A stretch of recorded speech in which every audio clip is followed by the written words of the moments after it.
This morning's session is entitled Shaping Cybersecurity, How Regulation Shapes Operational Cyber Defense. I'm James. I am the room host, and if there is a problem or any questions, I'll be seated up front. And I'd also like to introduce our moderator, who will then introduce the rest of the panel speakers. Tim Maurer, who's the Senior Director for Global Cybersecurity and Policy at Microsoft. So thank you, Tim, thank you, panel, and thank you, audience, very much. Cheers. Thank you very much, James. And first of all, let me thank all of you. I feel like you all deserve a badge and medal for being here on the last day in the morning for this session.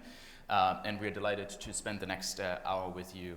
We will have 10 minutes at the end for anybody who has questions for anybody on the panel.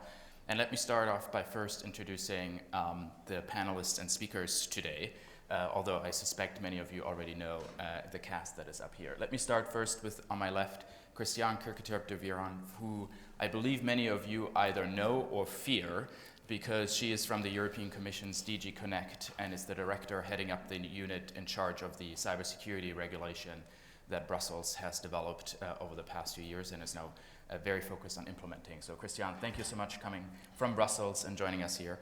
To her left is Florian Schütz, who's the head of the Swiss National Cybersecurity Center. So I'm delighted to also have a very operational cybersecurity defense government official here on the panel. But in addition to that, Florian is also the chair of the OECD Working Party on Digital Security. So the working party that convenes the representatives from key markets and economies from around the world and focuses on international cooperation in that domain. To Florian's left, we have Ari Schwartz, who's the managing director for cybersecurity at Venable, which is one of the many hats he wears, including several really important policy coalitions that help drive cybersecurity policy, not just in the US, but in other key markets and countries. And then we have Josephine Wolf, Professor Josephine Wolf from Tufts University. Thank you all for joining from the East Coast, from Bern and from Brussels, respectively. The session today is titled, How Regulation Shapes Operational Cyber Defense. And that's very deliberate because it's designed to remind us that regulation is designed to meet a specific purpose, which is strengthen and increase cyber resilience and cybersecurity. And as many of you who are in the private sector know, sometimes regulation that exists can and cannot achieve that stated public policy objective. So to set the stage, I'd like to first turn to Josephine, who's done some really interesting research in this area, and ask you, Josephine, to share a little bit more about the findings that you have observed from the research you've done, and then we'll have a conversation. We'll also encourage, and I apologize for the mic master, a fairly interactive discussion, so when people will want to interject, I'll turn to them. And then later on for the Q&A, just in terms of house rules, please prepare your questions, and then when I give the signal 10 minutes before the end, we have mics up here for the Q&A later on. But let me turn it over to Josephine. Thank you. Well, let me try to be brief, which is never a professor's strong point, but I'm really excited to engage with all of you and thrilled to be here with you. I want to talk a little bit about sort of the shift of the past 10 or 15 years, where we go from a regulatory landscape where regulation really isn't shaping operational cyber defense in most settings, because there's not a lot of regulation focused on cybersecurity, or what there is sort of very sector specific, to a moment beginning, I would say, 5 to 8 years ago, where a lot of different sectors are starting to think about we need some kind of cybersecurity standards or requirements, and especially in the United States, we see a lot of this emerging in very sector-specific ways, because there are specific regulatory agencies that deal with health, that deal with transportation, that deal with finance, that sort of touch on a whole bunch of different areas where cybersecurity is becoming increasingly important. So in the United States especially, though not unique to the United States, we end up with this sort of patchwork system of a lot of different cybersecurity requirements. And as there are more incidents and more sectors realize, oh, this is really important for pipelines, we need cybersecurity requirements for those, you start to see those proliferate in a way where the large organizations especially that are, say, providing cloud services across a wide range of different sectors are struggling to keep up with how do we make sure we comply with all of these different regulations when a lot of the underlying computing infrastructure is actually increasingly shared, right? Is actually sort of migrating to some of the same platforms, but we're trying to keep up with this set of requirements that largely focus on the same types of cybersecurity, right? Are interested in things like encryption and multi-factor authentication and network segmentation, but are often giving their own twist on that, or a slightly different idea of, is it okay to use SMS-based multi-factor authentication or not? Is it okay to use this type of encryption algorithm or that type of encryption algorithm? And I'm not going to be the expert on European regulation on this panel clearly, but I'll just say that sort of as that's happening in the United States, we have a very different regulatory picture emerging in Europe as well as in a bunch of other countries that are also ramping up their cybersecurity regulation and thinking about how do we try to write cybersecurity regulations that perhaps span a larger range of sectors, that we can unify across more countries, especially in the European Union. And as that is happening, we are not seeing the level of coordination that we might hope across all of these different countries because so many different countries are sort of coming to this and saying this is a little bit of an emergency, right? We need to do this and we need to do this fast and we need to make sure that there are rules in place. And so I think you end up with a lot more cybersecurity regulation, which is not necessarily a bad thing, but a lot less coordination than we might hope for, both across sectors and across different countries. Thank you, Josephine.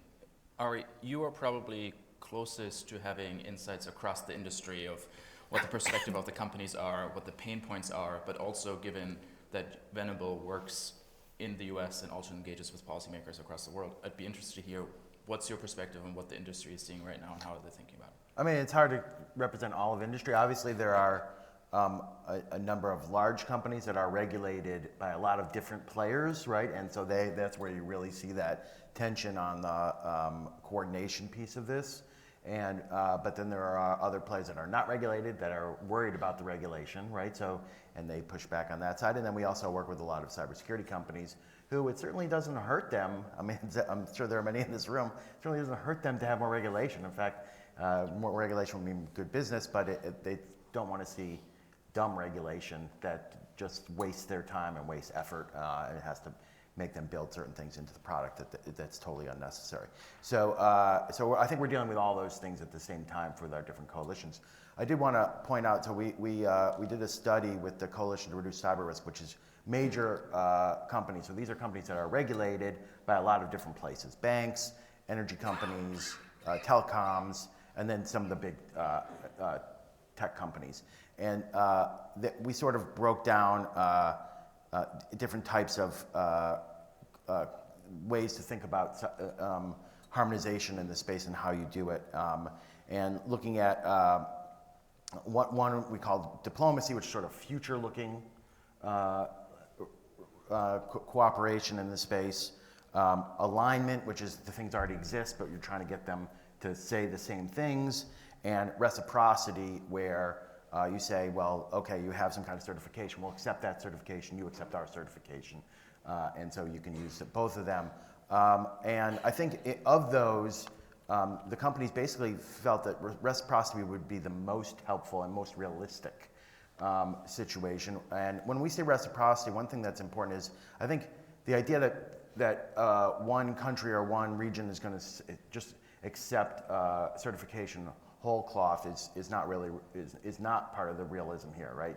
It's got to be, we're going to accept that certification, but you may have to do 2 or 3 other things and certify those 2 or 3 other things along with the certification you already have to show that you've met our standards. That's still better than redoing everything and using different language for everything that causes a lot of the duplication that's out there.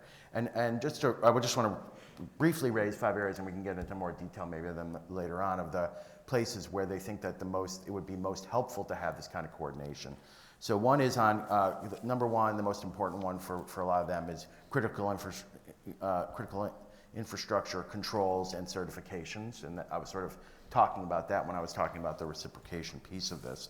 And I think that goes to a lot of the reciprocity pieces. Number 2 is looking at post-quantum cryptography standards. Then obviously that's more in the kind of future diplomacy side of this. It would be a total disaster for most of them if we have to end up having multiple PQC standards out there. So that one's very, very important to them, and it seems to be one where there could be buy-in from a lot of different types of countries. Connected devices, that's obviously one where there's already been a lot of work. We know efforts are underway on mutual recognition and then some of the conformity pieces as well. There's been some work on that as well. Incident reporting is the one where that's probably going to be one of the more difficult ones because there's a lot of pieces to that one. So you have the threshold of when you report, you have the type of information that needs to be reported, the timing of when it needs to be reported, and then the question of a common form.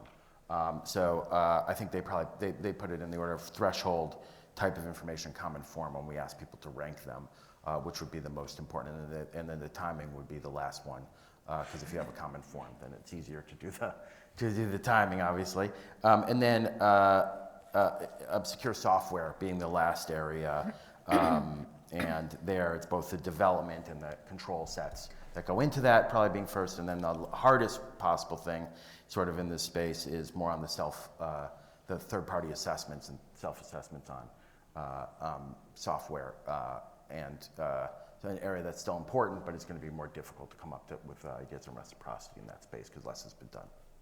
Great. Thank you, Ari. I've just realized we'll spend maybe the next 3 hours together to go through everything that you've already set up in Josephine, because Christian, Josephine touched on the fact that in the US, we pivoted from the public-private partnership model to, in the prior 4 years ago, regulation being imposed in specific sectors. In the European Union, you and your team have been working on this for a little while longer. In fact, we now have NIS2. So maybe it would be interesting for the audience to hear, one, how are you thinking about the regulation? What is the need for why you have imposed not just NIS2, but also CRA? And then if you could give us a preview of where things currently stand and your priorities for the next couple of months. Yeah, sure. So indeed, we have been active in the regulatory space for more than 15 years now in terms of regulating entities. I think if we're starting and looking at the critical infrastructure piece first, so NIS2, in our point of view, regulation, it helps to focus the mind. It helps to actually drive investments in cybersecurity in a lot of our critical entities. What we've done now with NIS2 is that we've put boardroom responsibility for cybersecurity. So that means, of course, that now entities need to take cyber seriously, also at the level where investments are being made. So that's one of the reasons. The other thing we're also seeing, because in the EU we're 27 different countries, right? And we do see a need to make sure that we don't have different regulations in all 27 member states, because we would like to have an internal market where you can sell from one jurisdiction to another, you can grow in Europe.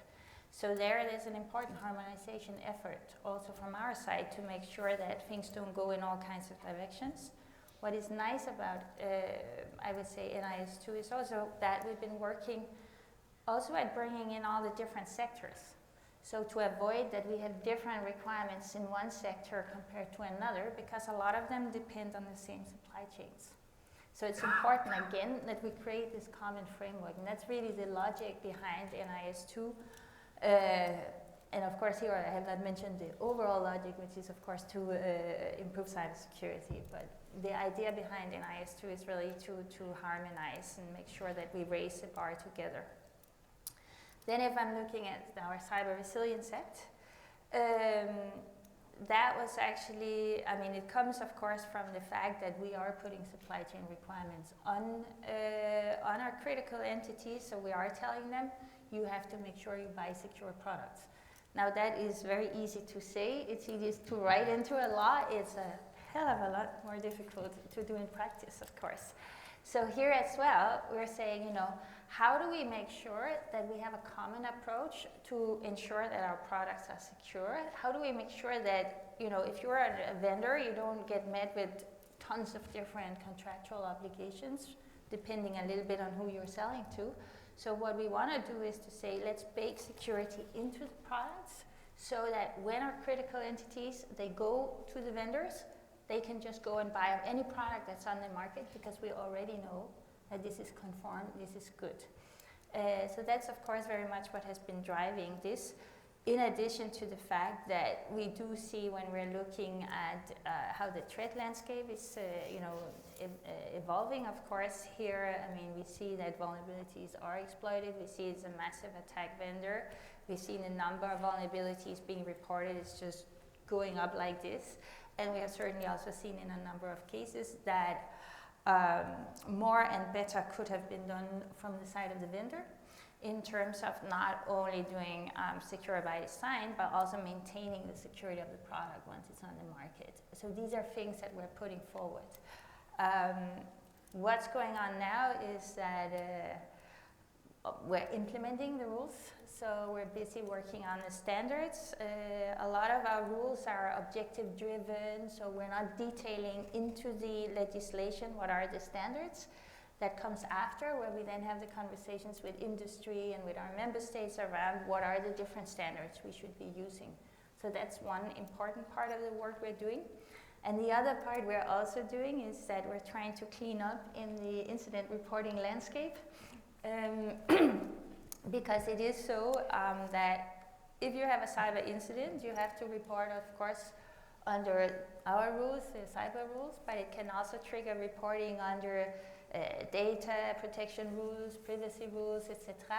So we want to put ourselves in the feet of basically industry. So you say one incident, one reporting track, and then we can let technology to make sure that the different authorities get the information. So I very much also like what you were saying, Ari, about the need to actually look at having, ask for the same things, look at the same templates and so on, because I think that can help a lot.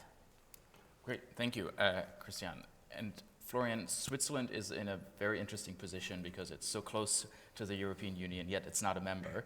I think we've all heard of the Brussels effect and the power that Brussels has had in terms of setting standards in other countries. I'd love to hear from you what your perspective is on the discussion so far, and also, given that you've been in the private sector, how you're thinking about the relationship between regulation and the actual operational cyber defense.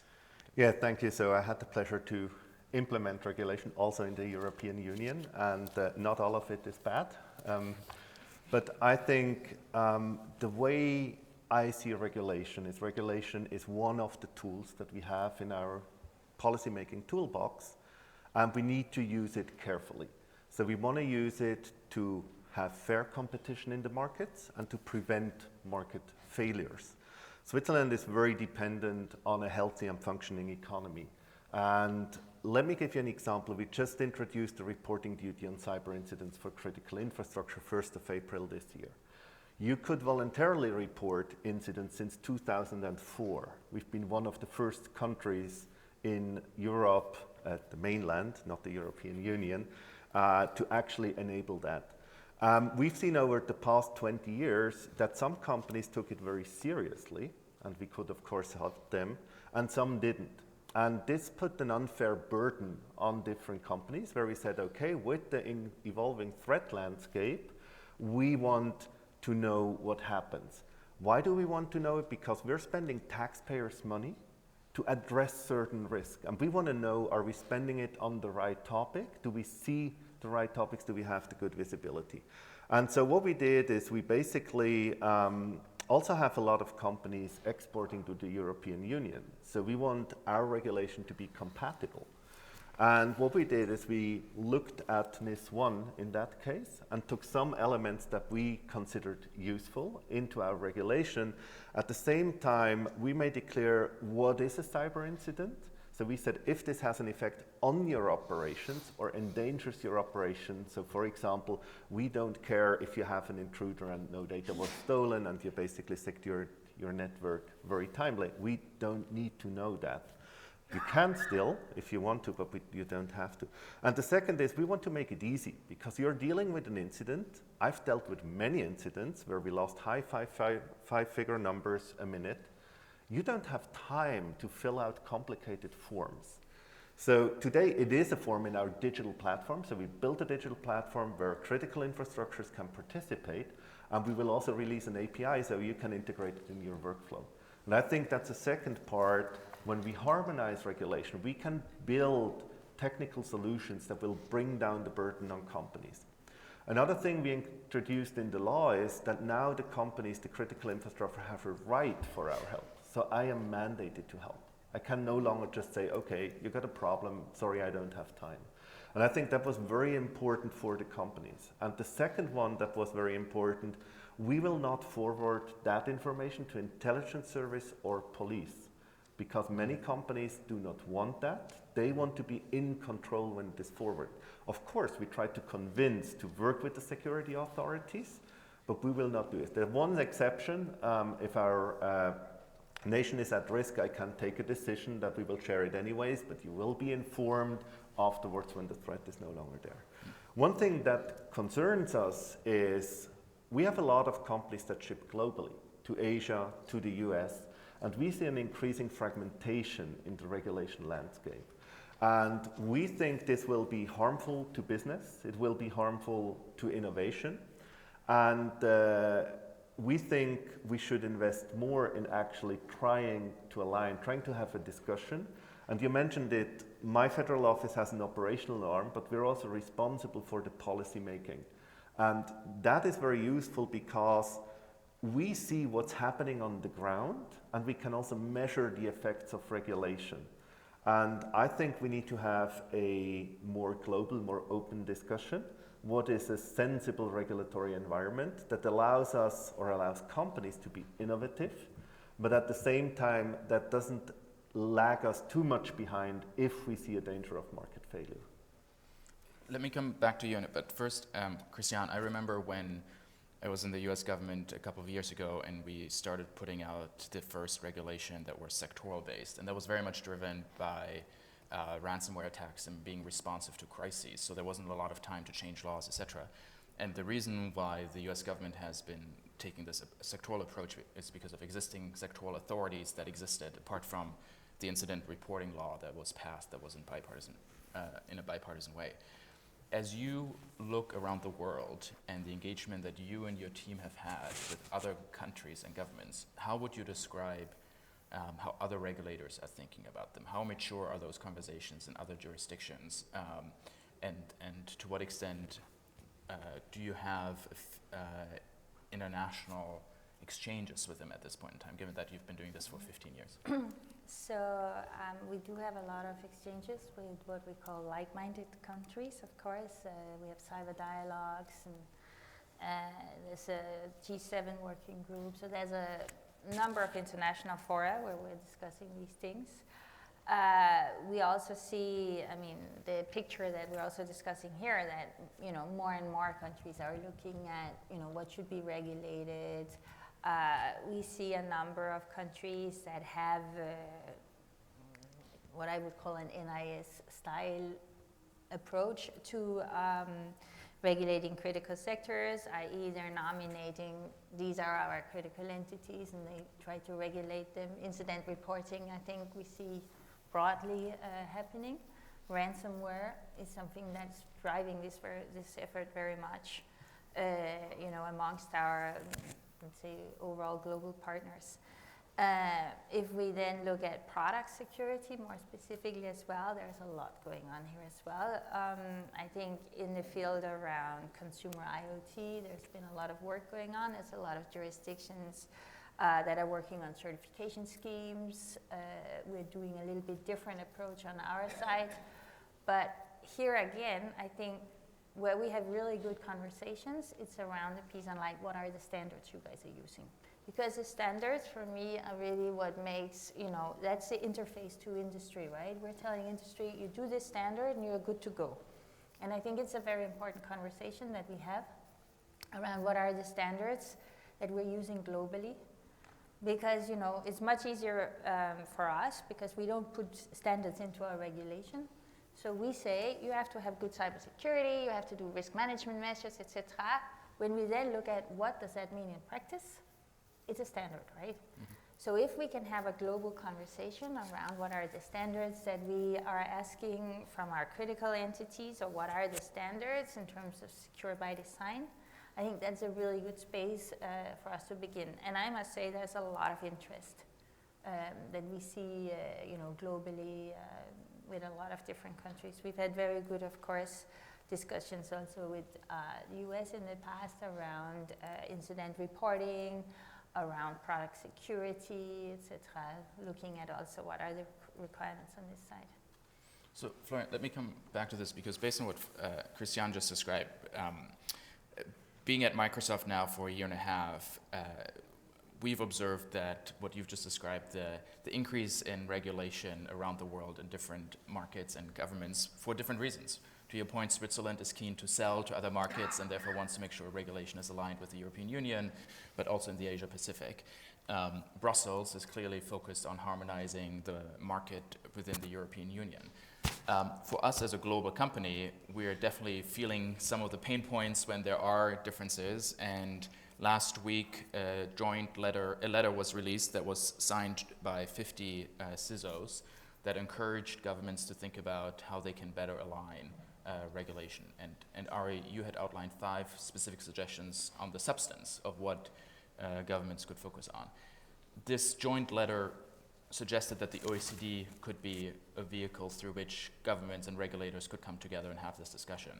I'm curious, what is your sense, given your current role at the OECD and the chair of the Working Party, of what was your take on this letter, and how can industry help facilitate some of those conversations?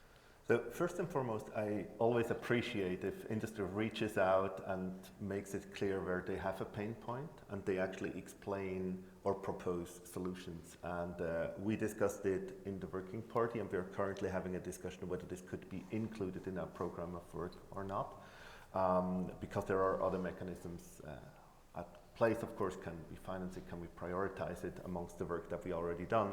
But the consensus was that this is a very important topic and it has gained high attention, and people are really interested in working on that topic. So I don't think this is just a Swiss topic or a European or American topic. It's really a global topic where we need to find solutions. And in the discussion, I think one thing that was interesting, I had the luxury to have this Working Party discussion which has more the security mindset, but also in other settings I had discussions that are more like the economic mindset or maybe the political mindset. And I think the security community is quite aware we want to drive up security, but in other settings it sometimes has been difficult to explain that just compliance doesn't make you secure. Mm-hmm. So when you put out regulation, you've got to be very careful. Because compliance is not equal to security. And I think that's also, to your point with the standards, one of the pain points where one size doesn't fit all. So, for example, in Switzerland, 75% of all our companies make less than $500,000 revenue a year. So they're really small companies. They cannot implement the NIST framework. Simply impossible. So we work together with NIST to boil it down to a smaller one, and then maybe we also have some separate in the sectors.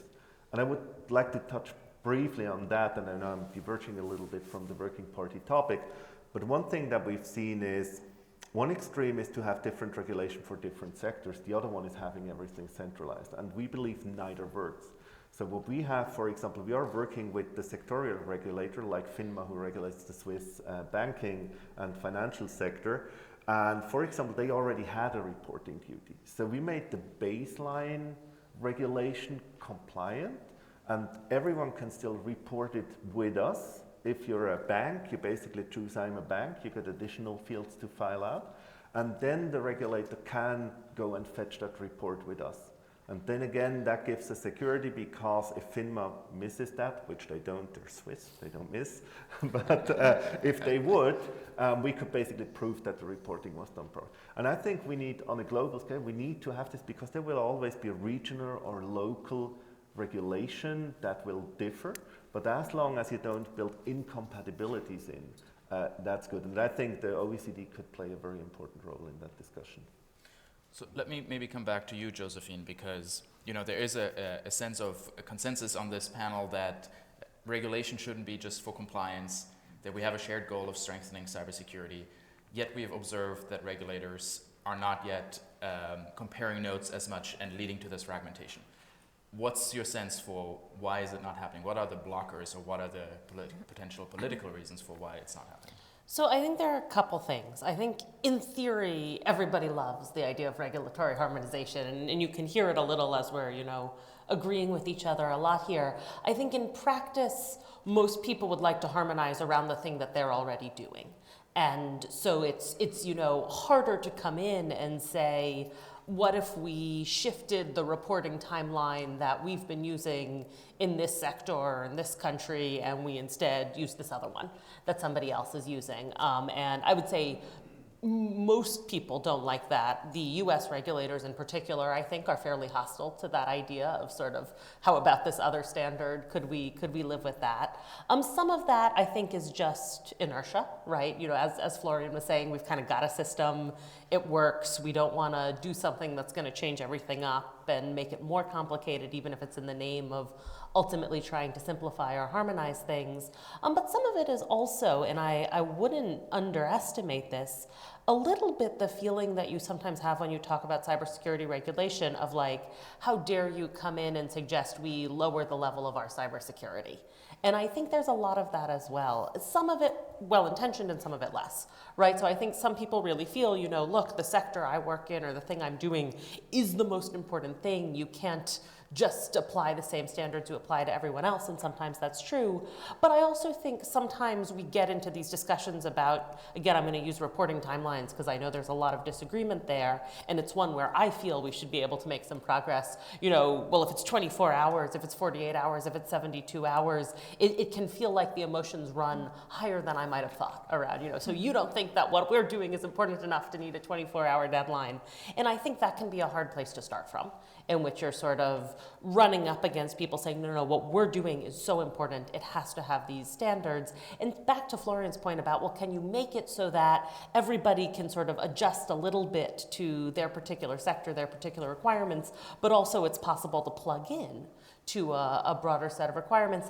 I think that's possible, but I think it's complicated, right? And it's, it's more complicated the more broadly you try to harmonize across a bunch of different regimes. Any reactions from others of what? Well, I you were mean, I saying is- totally agree with that. I think that's consistent in what you've heard across the board. I think where it gets a little difficult actually is less in the.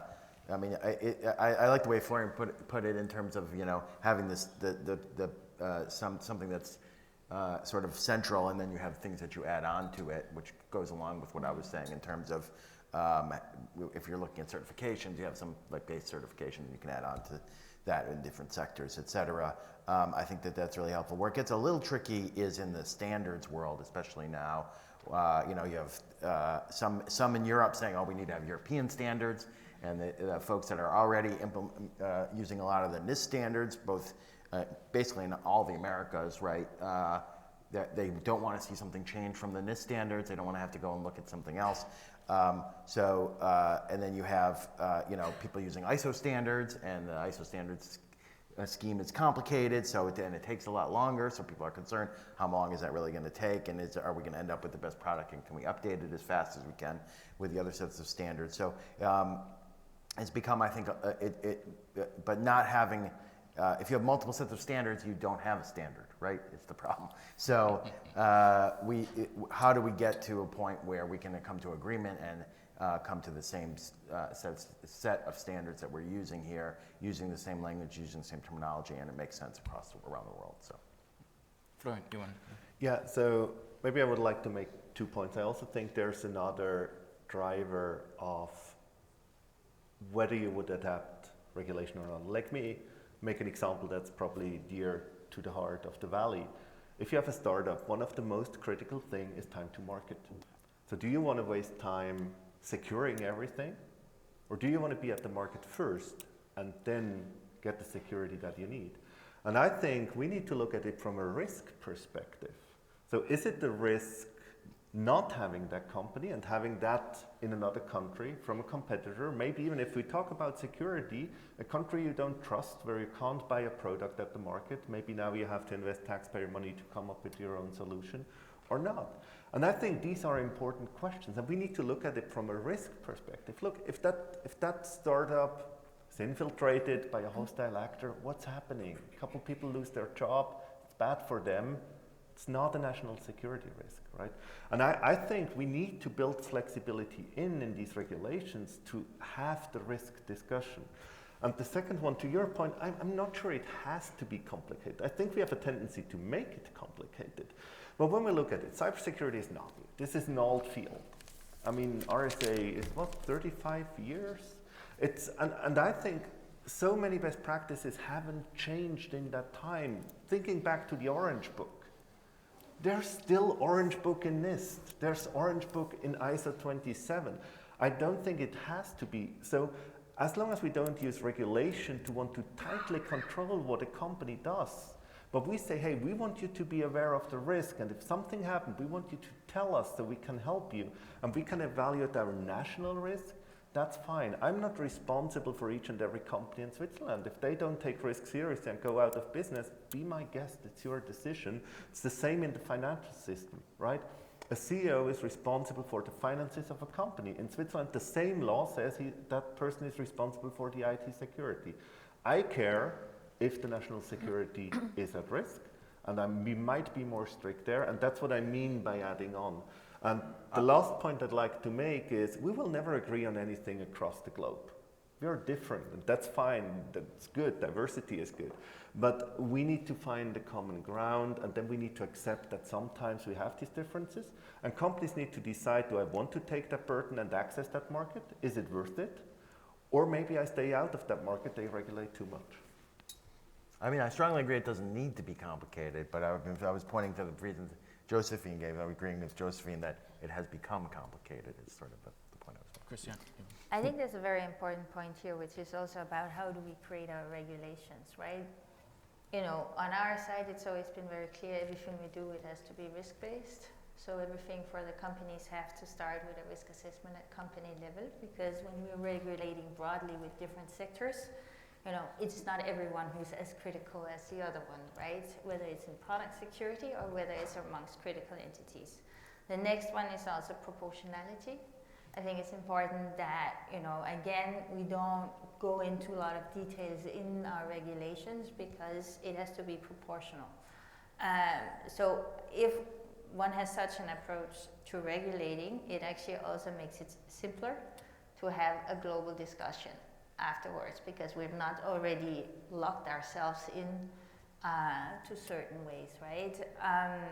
The second point I want to make is I know it's difficult to have global conversations, and I know it's difficult to move, but it doesn't mean that one shouldn't start it, right?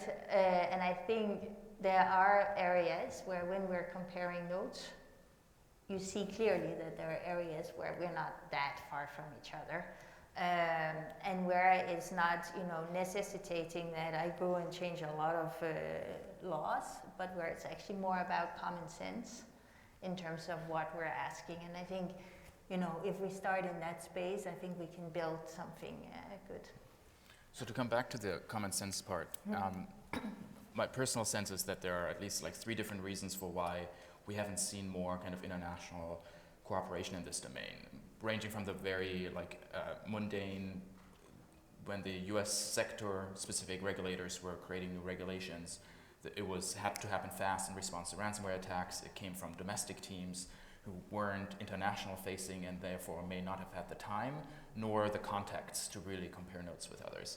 Then you have, I think, a change in the past 2 years, which is, whereas the NIST framework back 10 years ago was the first to have a very cybersecurity focus, it became a first mover advantage, then others followed, similar to GDPR in the privacy space. Today, we see many countries working at the same time on very similar types of regulation where this first mover dynamic no longer applies. But then frankly also what we're observing as a company, especially in the past several months, is an increasing geopolitical uncertainty where governments are using regulation to advance national objectives.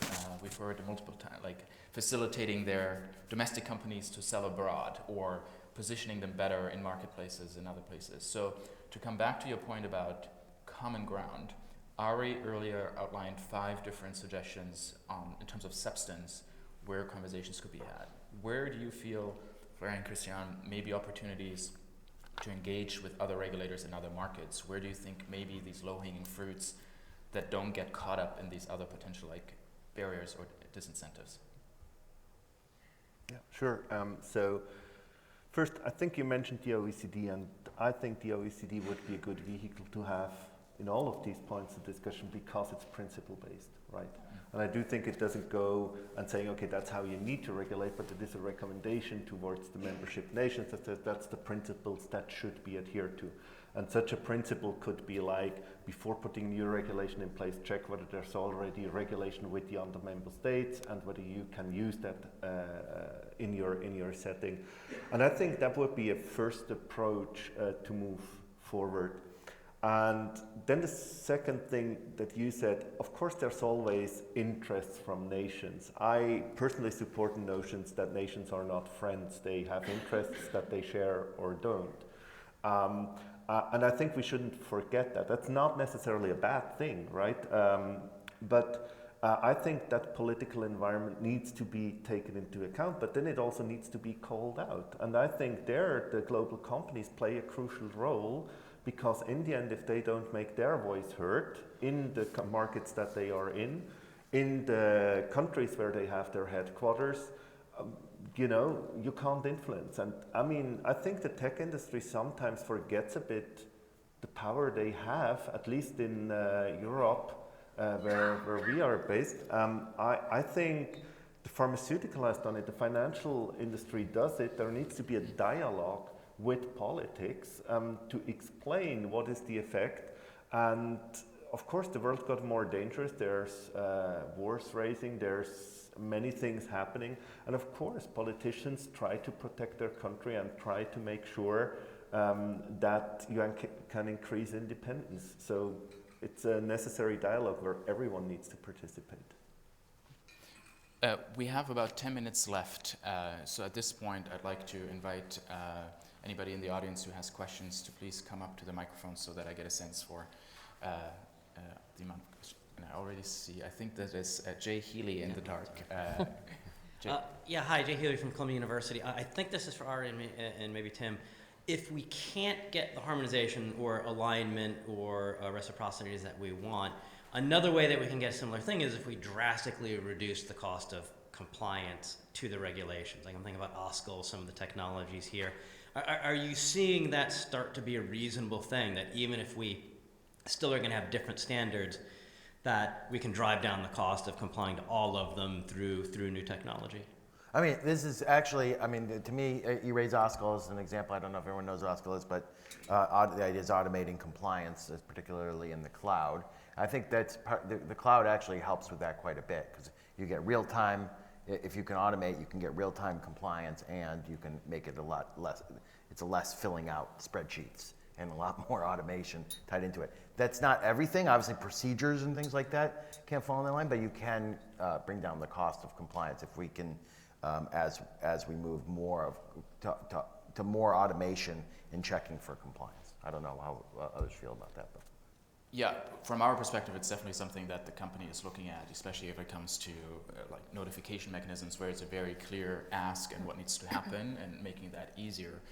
At the same time, I think part of the reason why Microsoft and working with the other CISOs, we've been so focused on this topic and engaging also with the colleagues within the company that are actually in charge of protecting the company.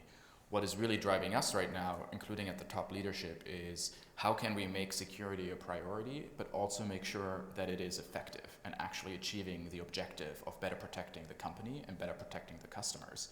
And that's, I think, where as we talk about automation, that's going to be really important to help us with the compliance piece, make sure that we are legally compliant with all the different kind of laws. But there's also a little bit of a risk, depending on what we automate, that the regulation becomes just an automated compliance mechanism rather than actually taking a look at, is this actually leading to better security outcomes? So I think the way we think about it is we definitely want to leverage automation so that we can be in compliance. You could say that with any kind of compliance, Tim. It's like there's always got to be that check. Exactly. Whether compliance leads to better security or not. So I think this is the point where this goes back to what I think we are all trying to accomplish, is how can we make sure that regulation becomes an effective driver of better cybersecurity for the company. Sorry, that was a longer one.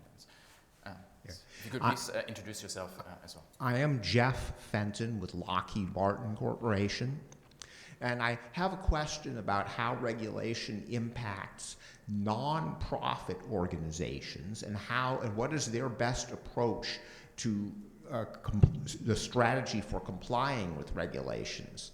Nonprofit organizations have historically, for more than 100 years, probably had more of a place in American culture than in most other countries for reasons that have to do with the cultural uniqueness of the United States.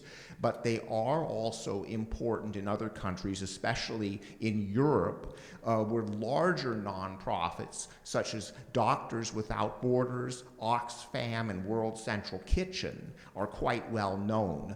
Many of these nonprofits, especially the ones outside the U.S., do a lot of their work outside of their home country, including areas that are in active zones of conflict or have other geopolitical challenges.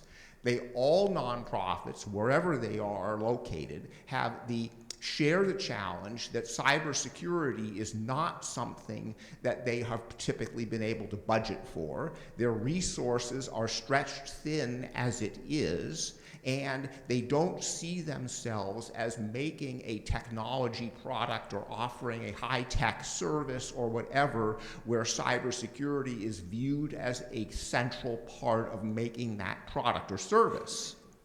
With all of that in mind, from a regulator's perspective or from the perspective of advising compliance, what is the best approach to nonprofits? Should regulators treat them differently somehow, and should nonprofit organizations take away from this some maybe top 3 approaches to what if they had to do if their board had their very first board meeting where cybersecurity ever came up on the board meeting agenda for the first time? Thank you. Great question. I mean, I can maybe start by explaining on our side. I mean, generally, we don't regulate non-for-profit within our frameworks. I think on our side, there's a lot of focus rather on the capacity building piece. And we also see it for, how we're operating with entities that are not in the scope of our regulations, where we know they need good cybersecurity anyways. So it has been, from our side, it's very much focused on guidance, on capacity building, on driving, supporting through public funding, the right investments. So that's more our approach in this field rather than actually regulating them. Yeah, maybe we have a lot of not-for-profits and also international organizations in Geneva, in Switzerland. And so, for example, they're not considered critical infrastructure. That doesn't mean that they're not doing very important work. That's important to stress. Critical infrastructure and important work is not the same. So they, in most of the regulations, they do not have to comply. Another thing is also they can apply for immunity depending on the field that they work in. Also, maybe you read it in the news, the ICRC had a cyber attack. I think it was last year, if I remember correctly, time is passing quick. And for them, for example, it was a problem to work with us as a government to fight back because they would no longer be neutral, right? They can't associate with the Swiss government. And so I think regulation is not the right tool to solve their problems. We are working on a concept where we build up a independent association that allows them to harness their problems and work together and work through that anonymously with us and potentially other countries. And we also have other not-for-profits like the Cyber Peace Institute in Geneva that basically work with companies that say, I want to spend spare time to help not-for-profit and broker that. So I think that's a different and a complex ecosystem. It's often lack of money, often lack of awareness, and increasing being a target, but I think that's not something we're going to solve through regulation. I would separate, even in the U.S. context, out nonprofit organizations from charitable organizations. I'd say, because hospitals are nonprofit organizations in some cases in the U.S., they are critical infrastructure. So they have set of rules that apply to them that might be slightly different than around the world. When it comes to around the world and charitable organizations, I like what Florian just said on this point about companies working with them. We advise a lot of charitable organizations from my group and on operational security. We send a lot of them and help them get into the cloud and help them get the kind of advanced protections that Microsoft offers, that Google offers, that AWS offers. You're getting the best protection from the companies that have actually invested in it in the world, and they're willing to donate services, et cetera, to do that. So we really suggest very strongly that charitable organizations, particularly ones in politically difficult situations, take that approach. And I know we come to the close, so let me just add, this is actually an area where from Microsoft and a company perspective, we are trying to fill a gap because we have noticed that a lot of regulations focus on critical infrastructure, and a lot of times, for example, human rights organizations may not be considered critical from a national security perspective, but are very much a target of advanced threat actors. So Account Guard and other mechanisms are designed to protect them because we care about them as customers, and we notice that sometimes from the government perspective there is a gap. Let me maybe close, and I see already the clock, so let me maybe summarize the panel real quick. And thank you, Florian, for also the follow-up to the suggestion for the OECD to be a potential forum, because we believe that there is a governance gap right now where if you ask 10 regulators what is the one place a year where they get together and meet, you will get 10 different answers. Some will say RSA, some will say Black Hat, some pick your favorite conference in Europe. So I think there is a governance gap here, a process gap. And then Ari, thank you for your suggestions in terms of substance and what could be substantively starting points for more engagement. So with that, I don't think I have a chance to return to each of you for closing remarks, but let me end by thanking all of you for coming to RSA, thanking you in the audience for making time this morning, and looking forward to more discussions on this topic. Thank you very much. Thank you.